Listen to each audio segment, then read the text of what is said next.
كثرات الهضره بزاف من البارح اليوم، كلشي كيكتب، كلشي كيغوت، كلشي كيدير. شوف اخويا، من الاخر حنا دوله توسعيه مطبعه خبيثه عميله، كنديروا الكولاسه والابتزاز والاساليب القذره، ويدك في اكبر فيه واعلى ما في خيلك ركبوا. حنا مسيطرين على افريقيا وما تقدروش علينا. صافي، هادشي اللي بغيتو. ودابا سمعتي هاد الكلام هذا واجي نعطيك المعقول.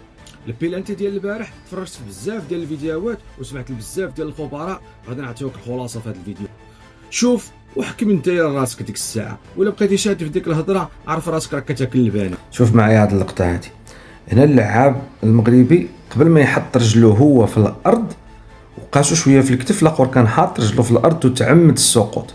يا قاسو في الكتف دفعو شويه ما فيهاش، هذيك كيكون التحام عادي ماشي شي حاجه. رانا واحد الماتش اخر ديال المغرب، بعدا لاعب مغربي بغى يدير بحال هاد اللقطه اللي داير اللاعب ديال تنزانيا، صيفط له الكره تكى عليه شويه، رجلو في الارض طاح. نفس اللقطه، شوف رجلو في الارض، سبق هو بالكورب ديالو طاح في الارض، خدا عليها اللاعب المغربي الصفراء، مع العلم انه اللاعب التنزاني ما خداش الصفراء، خدا عليها صفراء وقالوا الحكم نوض.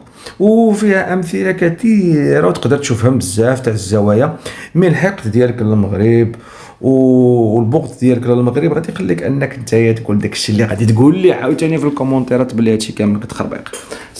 حنا ربحنا. واشنو فهمتوا ولا باقي؟ من بعد هذا الفيديو هذا الا بقيتي عاد كتهضر ديك الهضره ديال المؤامرات، عرف راسك راك باقي كتعيش في 1963.